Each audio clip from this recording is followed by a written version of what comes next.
నమస్కారం NS news కి స్వాగతం. నా పేరు ఉషా. ముందుగా ముఖ్యాంశాలు. నేడు నేతాజీ 128వ జయంతి రోజు సందర్భంగా పట్టభద్రుల ఎమ్మెల్సీ అభ్యర్థి జనార్దన్ న్యాంతాబాద్ మాట్లాడుతూ నేతాజీ గారి కఠోర కృషి వల్లనే భారతావని బానిస సంకెళ్ల నుండి విముక్తి చెందిందని అన్నారు.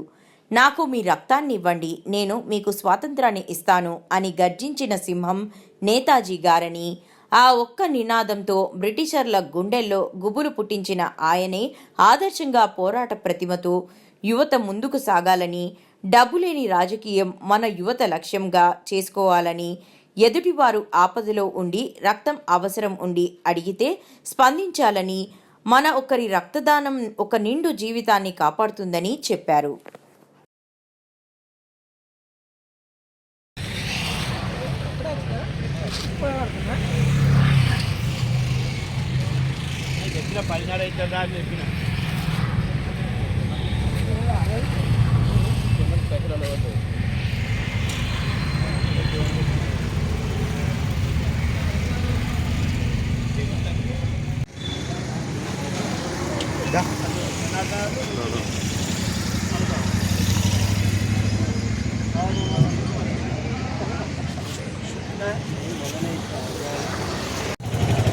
బ్రో ఇక్కడ ఓకే ఇక్కడ చూడు బ్రదర్.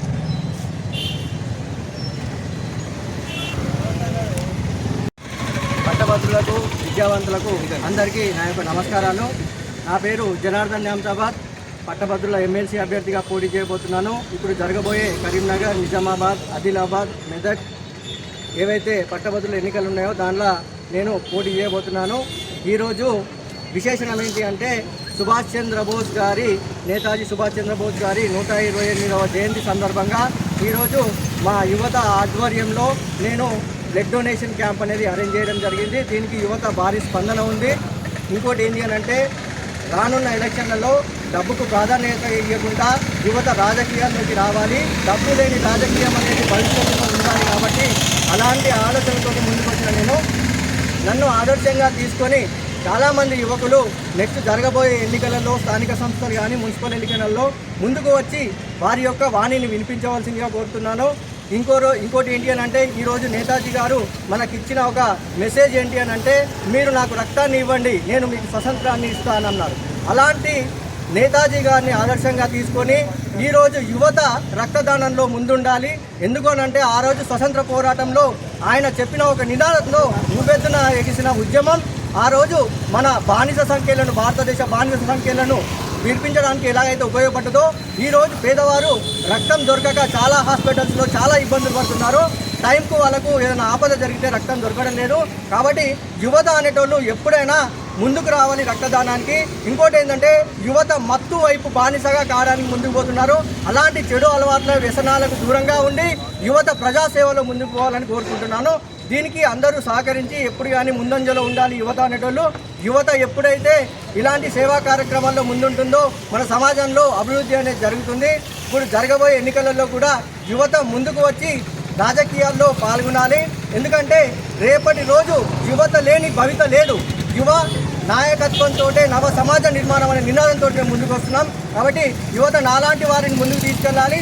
అలాగే పట్టభద్రులు, విద్యావంతులు కూడా ఆలోచించండి ఒకసారి. మాలాంటి యువతని మీరు ముందుకు తీసుకోగలిగితే మేము పోరాట ప్రతిమతో ఎట్లాంటి ప్రాబ్లమ్స్ ఉన్నా కూడా మేము ముందంజలో ఉండి నిరుద్యోగ సమస్యలు కానీ ఉద్యోగుల సమస్యలు కానీ పూర్తిగా తెలిసిన వ్యక్తి నేను విద్యార్థి నాయకుడిగా తెలంగాణ ఉద్యమం టైంలో కీలక పాత్ర పోషించినటువంటి విద్యార్థి నాయకులు మేము. కాబట్టి మాలాంటి యువతరాన్ని ముందుకు తీసుకుపోయి మొదటి ప్రాధాన్యత ఓటు వేసి మమ్మల్ని గెలిపించాలని కోరుకుంటున్నాను. ఈ చివరిగా ఒక మెసేజ్ ఏంటి అని అంటే యువత అనేటోళ్ళు ఖచ్చితంగా రాజకీయాల్లోకి ముందుకు రావాల్సిన అవసరం ఎంతగానో ఉంది. ఎందుకంటే నెక్స్ట్ జనరేషన్ అనేది ఎటుపోతుంది ఒకసారి మీరు ఆలోచించండి. నెక్స్ట్ జనరేషన్లో లీడర్స్ అనేవాళ్ళు లేరు. మనకు ఎప్పుడైతే సెల్ఫ్ కాన్ఫిడెన్స్ ఉంటుందో అప్పుడే లీడర్షిప్ క్వాలిటీస్ అనేవి వస్తాయి. కాబట్టి యువత ధైర్యంతో ముందుకు రావాలి. ఎలాంటి సేవా కార్యక్రమాలు కూడా వెనుకపోవద్దని కోరుకుంటాను. ధన్యవాదాలు.